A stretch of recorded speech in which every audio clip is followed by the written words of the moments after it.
yeah, so I matched. Yeah, so I matched successfully into general surgery residency. I'll show you guys a video of like my match. And honestly, it's not a good video. I was very depressed. I'm joking. I wasn't depressed, but I was very upset to hear about where I was matched to, because it was just not what I was expecting. And I thought so clearly that I heard God tell me exactly where I was going. I didn't hear that. I didn't hear God say that. I saw one and I put that together and I put it equal to, but it didn't. And this is all just hindsight. It's all just hindsight. But yeah, I think I want to go through what the match process actually looked like for me first and foremost. So, what it looked like for me and what oh my gosh. What it looks like for Canadian medical graduates, okay? And so we have our match in two parts essentially. So the first part people can sign up for. That's you basically sign up to have your school let you know the day before match day, where everyone finds out where they're going, to let you know whether or not you've matched. So they don't tell you where you've matched to. They don't tell you what you've matched to if you apply to different specialties. But they tell you if you've matched, if you've gone unmatched. Okay. So that's the day before. And then the day of, which is match day, you find out where you get matched if you got matched. Okay. So you can sign up to find out whether or not you've matched the day before. Some people opt to not do it. Some people, like myself, opt to do it. My personal reasons for doing it is because I didn't want to go through the anxiety of not knowing and then potentially having not matched and then finding out the day after that like I haven't matched while everyone else is celebrating because they've matched. I was like, I don't want to do that. So yeah, and for me specifically, I only applied to one specialty because God had put the specialty on my heart like literally like a year and a half ago. And so I had all confidence and all faith that like this is exactly what God had called me to do. Did I know that I was going to get matched this cycle? No, but I had faith that whatever happened, it would be God's plan for my life and that it would be good. But anyway, so Monday my heart was palpitating. So the pre-match day was on the Monday, and the match day was, I don't know why I'm doing this for this match day. It's actually match day. That was on the Tuesday. So pre-match day, 3rd of March, Monday, match day, 4th of March, Tuesday. So I was on service. I was on neurology, so brain neurology, not like genitals urology, that day. And like I had signed up for like the 10:30 to 11 a.m. slot. So I think basically the earliest slot that they had because I wanted to find out ASAP. Okay. So I'm just a little bit sick, eh? So you're gonna hear some sniffles and some clearing of the throats, but that's just what it is. Sorry. Yeah. So yeah, that was yeah. And so I was like literally like we had just finished rounding and I was presenting on my patients that I had seen like that day. And like while I was presenting, it was that time period, 10:30 to 11 a.m. that I was gonna hear back.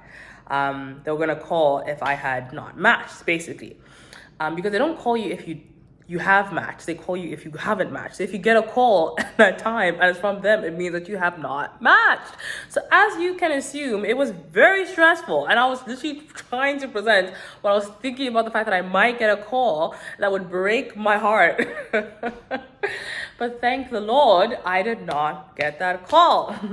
I did not get that call. Between 10:30 and 11. So in my head, I was just like, this is it. Like, this means that I've matched to general surgery because, again, I hadn't applied to anything else. I had only applied to general surgery. Sorry, I thought someone was coming at the door. So yeah, I was just like, okay, Jesus. And I was just a bit skeptical because it's like, oh my gosh. So I went down to like our student affairs and wellness office because they're the ones who have the list of the people who have matched and haven't matched. So I went down and I asked them, I was like, guys, is this for realsies? Like, have I matched for realsies? And they were like, well, we can't go. Actually, I did not love this woman's response. She was just like, I can't guarantee anything, but if you signed up for it, Then like 95%, 90, I think you said 95 or 99, one of those two. And she was like, yeah, that you've matched, okay, but there might be technical difficulties. I was just like, this woman could have just said that I matched, like that it's highlighted that I matched and congratulate me. But I get it, legalities. She doesn't want to be liable for saying that I matched and I didn't match, and then it's a whole situation. So I get it, but I was so mad that she just didn't say like it's very likely that you have matched. That's all. But instead she was like, I can't guarantee anything. I'm like, are you okay in the head? Anyway, also guys, sorry, pause. I like, I don't know if you guys can, yeah, I did mini twists on my hair, and it's just like, it's so uncomfortable because obviously, as you can tell, it's like very stringy, and it's not something that I'm used to. I'm used to like having like fuller hair that's like all the way down, but I also really enjoy like the bob look of it all. But I'm still getting used to it. So if you see me shaking my head like a weird amount of times, it's because I'm getting used to it. Okay. And there's a whole other conversation that I would love to have about like Black women hair and us having it in our like in our more natural state, and how that's seen as ugly by society. But if a white woman were to do the exact same thing, like she would be seen as like beautiful.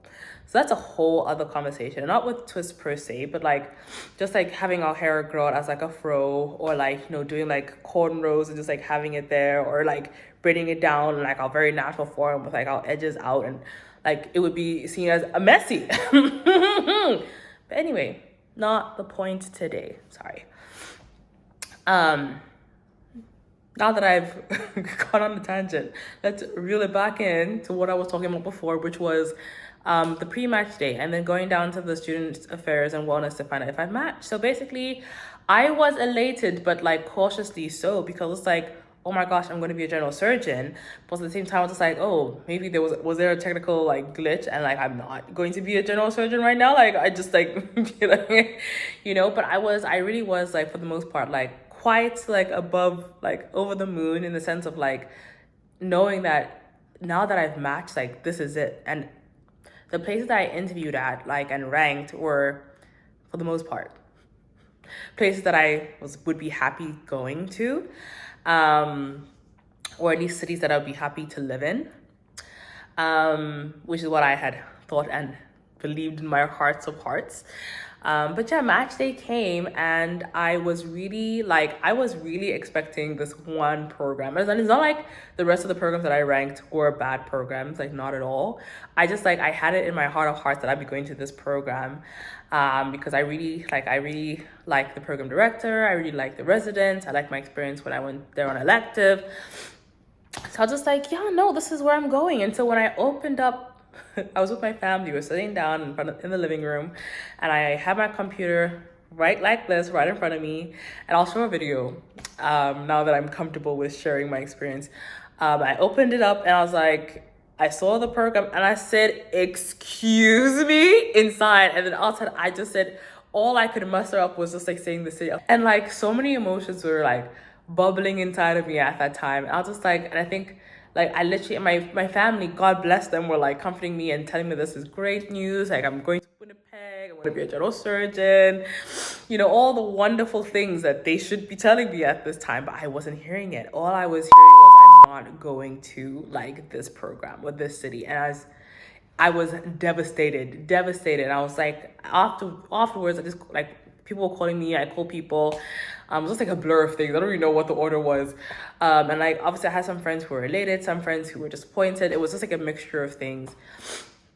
And after match day, most programs have this thing called like a post-match day celebration, or like a little like ceremony or like event where like people wear like shirts saying I matched to this program in this city. And when people just kind of like chat about where they're going, all those kinds of things. It's like one of the last times we all see each other before like our grad banquet thing. And so I did not want to go because I was very emotional the morning of my match day. I actually had just spoken to my therapist, who was just like, and we're just talking about like what happens if I don't hear like the news that I was expecting and all kinds of things, and would I go to like the post-match day celebrations. And something that she said to me that stuck with me is just like, making sure that I don't do, what did she say? It was really, really important. She basically said, like, don't let whatever happens in that moment make you forget the fact that this is the day that you've waited for and that you've worked so hard for years, like 15 years, more than that, like 21 years, I'm pretty sure. Like, since I was 6, I knew that I wanted to do this. I didn't really know what I wanted to do, but anyway, this is Ife's dream. So yeah. And I was just like, so when I was making the decision about whether or not to go to the post-match day celebration, I was just like, listen, like, I don't want to look back on the day and think to myself, like, oh, dang, I wish I went to that thing. So I was just like, you know what, let me just show up and go for it and just whatever. So yeah, I went, and I was like holding back tears the whole time because, again, it was hard because I'm so happy about matching into general surgery. So heartbroken that I'm not going to my top program. Like, also feeling some type of way because, like, it wasn't like the program that I went to, it wasn't one of like it wasn't even in the top 3. It was in the top 4. Top 4 officially, but top 3 emotionally. Okay. And so it was just like, it was just dealing with all those feelings. It was like, God, like, what is happening? Like, I heard you wrong about this. Like, how many things have I been hearing you wrong about? Like, at the same time, like, God, I can see, like, so many of my friends are going to the place that they want.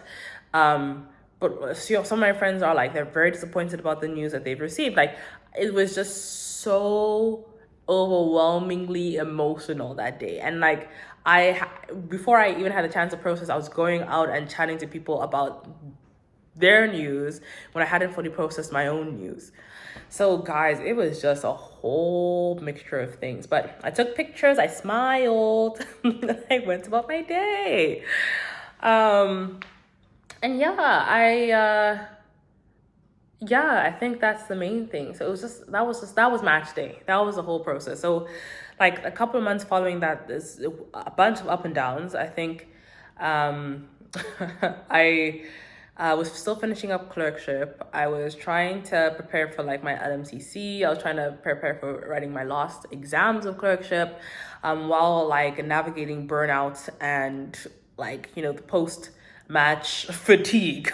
Okay, there's not really a lot of post-match elation. Like, it's very much fatigue. At least it was for me. Because you're so happy, but you're so tired. But anyway, so after that, it was a little bit of a gong show because I failed an exam twice because I hadn't studied for it well. And then because of that, I had to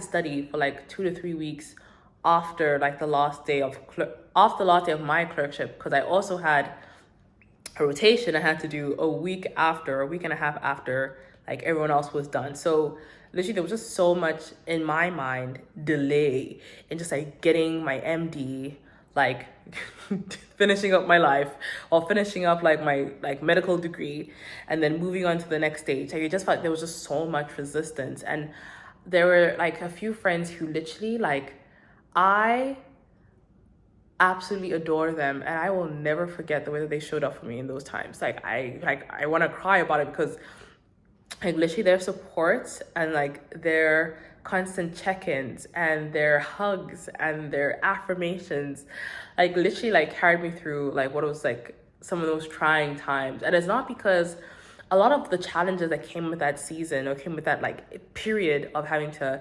finish up my rotations after everyone was done, write exams that I failed twice, and then write exams that I had deferred in that period while missing vacation, and also now like not being able to write my LMCC because which is our medical licensing qualification exam, which we can write up until the end of the first year residency. Like, everything that I had planned to happen and to do, like, was just falling apart at the seams. So, and while all this was happening, I was still processing the fact that I had heard God incorrectly, or I even just heard God incorrectly. I had just made my own assumptions about where God was sending me. And then number 2, also had to process the fact that like the place that I wanted to go didn't pick me. And now I'm going to a place that I had never been to before. Don't know anybody there. And then also about the fact that I'm very happy about being a general, like being matched into a general surgery residency. Like, guys, so much was happening. So much happened. And so anyway, long story short, I passed all my exams. I still have to write my licensing exam, and I've started residency, and I kid you not, friends, like I could not have picked a better residency program for me. Like I literally adore my residency program. I adore the people in my residency program. I love the staff that I've met so far. I just love the culture. I've just been really enjoying like my time in this place, and I've just seen God's hand of provision like all over my life. And I think it was, I don't know when it was, I think it was like the last couple of weeks of like my vacation, or the last few weeks, where I just surrendered, and I was just like, God, like at the end of the day, like I trust you. You got me to this place, and there's a reason why you specifically picked out this program that was not even on my radar to go to, you know, knowing who I am, knowing what I need to succeed and be the surgeon that I've always dreamed of becoming, and the surgeon that will be God glorifying, the surgeon that people will look at and they will see your glory. Like that's my goal. That's what I want. And if you have chosen this program for me, then this is the program that's going to get me there. Right? So it was a lot of like surrendering in that process. And I was trying to find, and in that also, like I was trying to find accommodation, and I was so stressed out about that because I had been looking from A to Z. My credit score was on the floor. It's currently in recovery, just because of like medical school stuff, and like also just lack of financial knowledge that I'm working on. So I really couldn't really apply to things because my credit score was on the floor, but at the same time I needed a place to live. So it was just, again, mess.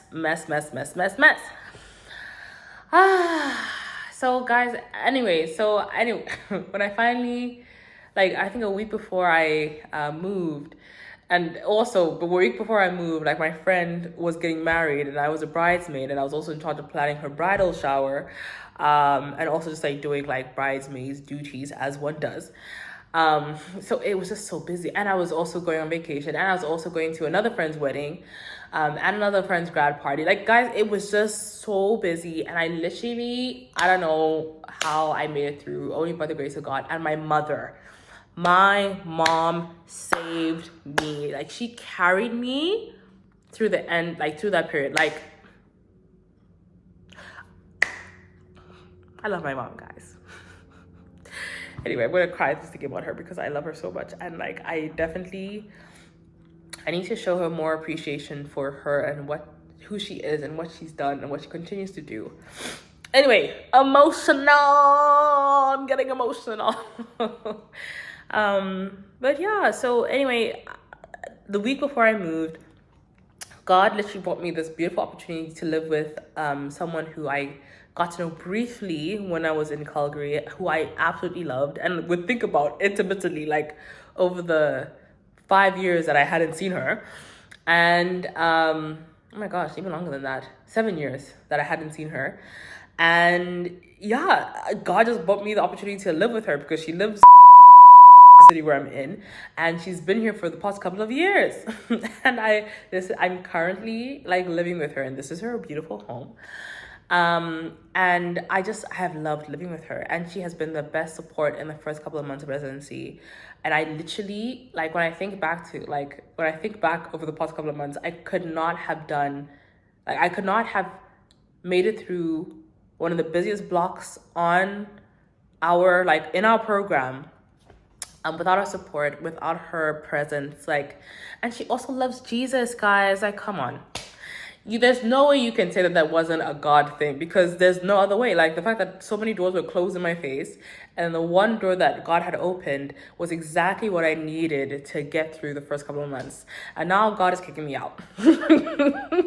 He's like, okay, well, that was all nice. I'm glad that you guys, got to meet and connect and become friends, but I need you to go now. And I'm just like, She also lives like 30 minutes away from like the hospital, so it's in terms of distance and travel time, like it's a lot.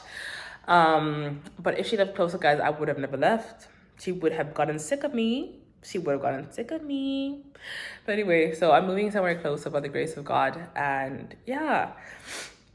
So anyway, guys, like, just to summarize the situation, surrender your life to Jesus, okay? Surrender your life to God, because, guys, I could not have picked a better program. I could not have picked a better way to, like, a better accommodation. I could not have predicted at all, like, all the things that I would have needed in a program, in a city, in my accommodation, in the first 2 months of residency that God knew, saw, and provided for me. You know, and it's just like, you can really have your own plans, and you may think to yourself that your plans are pristine, like unfallible, nothing wrong with them, no flaws. And then God will, again, once you surrender, God will show you and show up with his plans, and they'll be so much better. And you'll be looking at his plans, and you'll be looking at your plans, and you just be like, why am I trying to do things of my own strength anyway? But anyway, I just say this as like just a testimony and just a reminder to myself and a reminder to those of you who, you know, are feeling a little bit anxious, maybe more than a little bit anxious about your life, whether it be medical residency or maybe it's something completely different and outside of the medical field. And you're people of faith, and you're just like God, like, I don't know, like, I really don't know, like, what my tomorrow may look like, or what, like, my life may look like, you know, 5 months from now or a year from now. And just like, as long as you're seeking him out intentionally, and honestly, during those 3 months, my faith was crumbling, but I had a good community of faithful people who reminded me and reaffirmed me that God was still working and God was still doing his thing. So I'm just here to remind you and encourage you that God is still working out your story. Like, I was watching the sermon by John Bevere, love that man, and he was talking about the awe of God, and he was saying that, like, the amount of thoughts that God has of us individually, as individuals, outnumbers the number of grains of sand in the world. And there are like more than like a multiple billion okay, grains of sand, I think, in one beach, guys. Like, that's how many thoughts that God has for us, of us, okay?